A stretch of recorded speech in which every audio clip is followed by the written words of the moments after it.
Most opioid prescriptions are specifically for pain relief. Even when used correctly under a healthcare provider's directions, opiates can lead to dependence and addiction. So some people are choosing other less risky alternatives for dealing with their pain. Hundreds of teens and young adults marched to the Capitol to deliver a message to their lawmakers on an issue they're very passionate and concerned about: climate change. Genealogy DNA testing is not only widening the possibilities of catching suspects of a crime, it's helping solve cases faster than ever before. The number of refugees allowed into the United States has dramatically decreased under the current administration, and it's creating an economic concern in our state. The mom came outside and was shocked to see Mahone almost hit her kid with her car. According to these court documents, this was not the first time the dog bit the 8-year-old on the face. Police say she was not the only victim.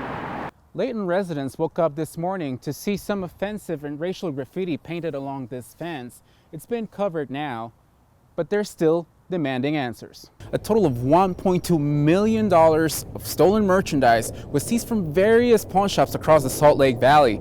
Felony charges have been filed against these pawn shops for buying and selling stolen goods. This change will take effect in February 2020. Elected officials are working to find common ground to find a solution. Suicide does not discriminate against age, race, gender, or religion. If you know anyone who's struggling with suicide, call the National Suicide Prevention Lifeline at 1-800-273-TALK. Back to you. Thank you, Berto. Traditionally, court cases are assigned geographically. This could soon change due to an overload number of cases in the 3rd Judicial District Court in West Jordan. I absolutely share their concern that they need resources. The demographics are shifting. We have caseloads that are going up. We have heavy caseloads. Law enforcement has heavy caseloads, and they have heavy caseloads. Court officials announced that they want to assign cases at random between the 3rd Judicial District Court in West Jordan and the Matheson Courthouse in downtown Salt Lake City. These changes raise major concerns among elected officials, ranging from public defenders, prosecutors, city mayors, and police enforcement. We've collected this data in the last month, and the picture that it shows is one that is going to have a huge collateral impact on all these different law enforcement agencies. As you can see, there's a track station right across the West Jordan Courthouse. We're going to track down how long it takes to get from here to the Matheson Courthouse in downtown Salt Lake City.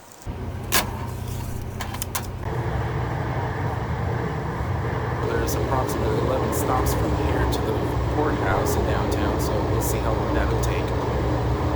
Well, we just got off the train and I'm walking towards the Matheson Courthouse, so we'll see how long that takes us. It took us about 40 minutes to get from West Jordan to the Matheson Courthouse in downtown Salt Lake City using public transportation. Now, getting from one place to another is one of those concerns elected officials have regarding these changes.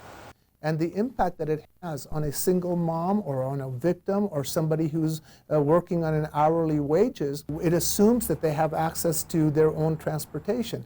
But when you have to navigate through and lose time, either as a witness or as a victim, that's real dollars that are going to cost to those families and to individuals. So the impact is actually quite profound. These changes will take effect February 2020. Court and public officials are working to find common ground to find a solution. Reporting for Newsline in Salt Lake City, Humberto Sanchez. Xochitl Juarez and Syriac Alvarez flew to Washington, D.C. last night, joining activists from across the country to rally for their rights to live and work in the U.S. Mexico might have been the place where Xochitl Juarez and Syriac Alvarez were born, but to them, Utah is home. I was brought into the United States when I was 3 years old. I don't really remember much. I just remember growing up here. My family and I immigrated to the U.S. when I was 5 years old, about 17 years ago, and we've lived in Salt Lake City, Utah ever since. The Deferred Action for Childhood Arrivals program, known as DACA, has granted Xochitl and Syriac, along with thousands of undocumented immigrants, the opportunity to work legally and become contributing members to society. DACA has changed my life completely. I have just climbed the ladder with DACA. You know, it has given me hope to become somebody in life. And DACA really was an opportunity for me to move forward with my life as a young adult. The Obama-era program's fate lies in the hands of the Supreme Court as the Trump administration seeks to end it. I think the Trump administration's effort to end the program, and not only that, but enact policies that are anti-immigrant, really are xenophobic. If the court decides to end the program, this will bring devastating fear of stability and security. The thought of deportation, that's the part where it's really, really scary. This is my home. Home is here. And I can't imagine going somewhere where I don't have all of these opportunities. We're supposed to be in the land of the free. And I want to show my kids that you can dream big here and make it. The future of DACA remains up in the air until a final ruling that will likely take place in the spring of 2020.